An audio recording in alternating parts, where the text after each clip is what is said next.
On today's episode of Pack Monk Presents, I got a very special guest with me joining here today. Please welcome Steve Murphy, who's the Director of Marketing at PayNearMe.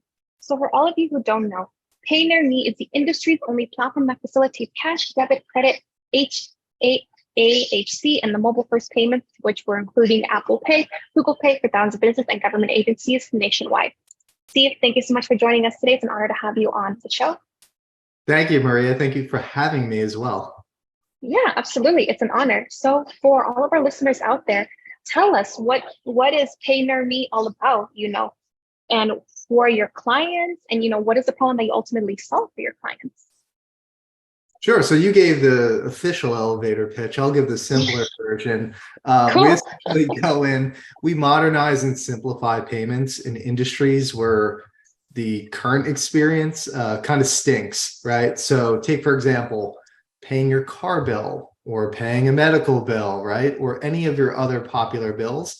Not really the easiest thing. What we want to do is make paying those bills as simple as ordering an Uber, right? Or getting food delivered, where you don't even think about it. It's part of the process. And it's built into the experience where you're never frustrated at all. So that's our goal. Taking it a step further, we're also looking to make payments kind of more accessible and inclusive for those who can't pay or prefer not to pay with traditional payment methods, right? Maybe you don't have a bank account, or maybe you just have a lot of money sitting in your Venmo account and would prefer to use that.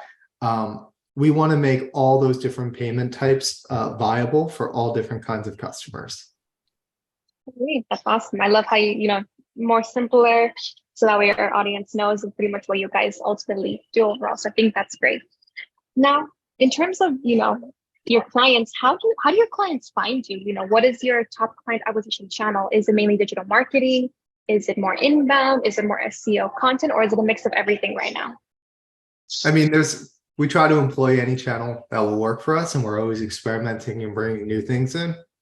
But at the end of the day, our go-to-market motion is sales-led, right? Our product is really configurable, and there's a lot of nuance for every account that we work with. So because of that, we always need a salesperson involved. So there's no, self-sign up online or anything like that. So what marketing does is we just find ways to connect our salespeople with our customers and get them a face-to-face or video meeting as soon as possible. That might be events, that might be webinars, that might be online through digital channels, social media, whatever it is. We're always looking to connect our sales team because we find that's the best path to success for both us and our clients. Sweet. That's awesome. I love how you have figured out what works best for you guys and really just going forward with all of that. So that's awesome. Yes. Well, I do think it's an understated thing, but sales and marketing relationship is one of the keys to our success. And it's something that I think more organizations need to focus on, because if you have sales and marketing in different silos, each working to attain their own goals instead of sharing a common one, there's going to be a lot more tension and a lot less success. Yeah, definitely. You summed it up perfectly. So now we're going to shift gears and talk about the website. So what would you say are the major strengths of the PayNearMe website, and what are areas of improvement for the website? Sure. So as I mentioned, we're not driving freemium signups, right? We're not driving sales through the website itself, which actually has freed us up a little to be a little bit more open and creative in how we use it. So I look at our website as having to achieve two goals. Number one, it's tell me how we can solve our problems, but show me how you do it with a product. And I think both of those are really important, because people want to not just read about your product, they want to see how it solves real life use cases. But at the end of the day, you also don't want to just fill it with stock images or text only, right? You want to actually show the product in action and relate it back to how it solves those problems. So we've put a really big focus on doing those two things with our website. And we found it plays a pretty significant role in the buyer journey, both because of what we can see what people have done through our different web and analytics tools, as well as when we're on a sales call, I love to hear this when someone actually repeats back something that you've written almost word for word.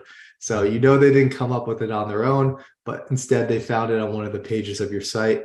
And then it's really rewarding as a marketer, but also very good signal that your website is doing its job in the buyer's journey. Yeah, absolutely. You summed it up perfectly. So now we're going to talk about you as a leader. So, what does an average day look like for you? Sure. I wouldn't quite say I'm a leader yet. It is part of my job to lead, but that is something that's ongoing improvement, right? I'm always trying to be a better manager, a better leader, and it's something I hold myself to a really high standard on, because I think that's one of the things that makes a company successful and grow over time is being good and supportive of those around you, and you never want to lose sight of that and get complacent. Typical day, though, is spent a little bit half and half. Half of it's spent on working with others, helping them develop their careers, helping to push them forward and drive them. And the other half is I really just like to do things. So I try to keep a lot of projects to myself where I can be creative, where I can be on the front lines and try new things out. So I'm consistently pushing myself to continue writing, creating, planning, and building, so that I have a pretty good idea of what my team is working on, and so I don't lose sight of what's important.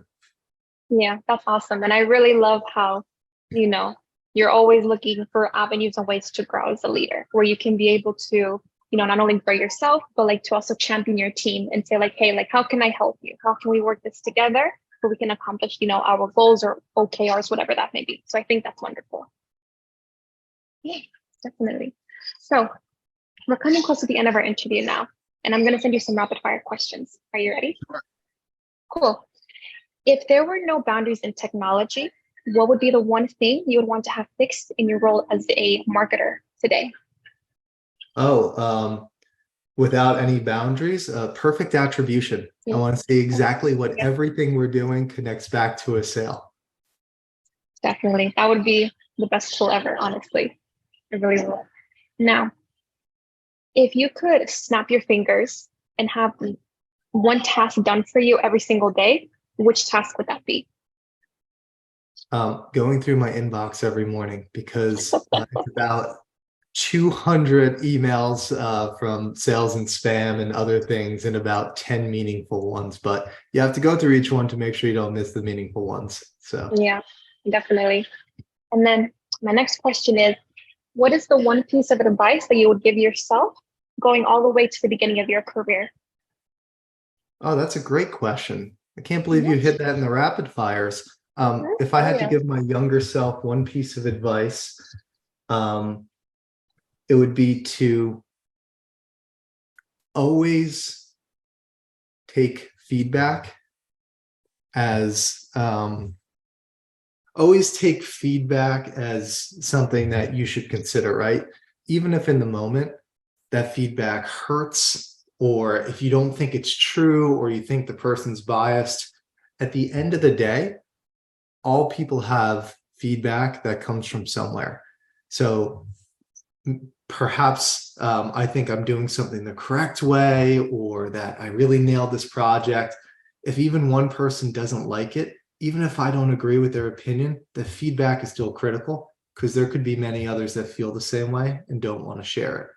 So younger Steve, who wanted to be a hero early in his career, right? Get things done, always be in the limelight.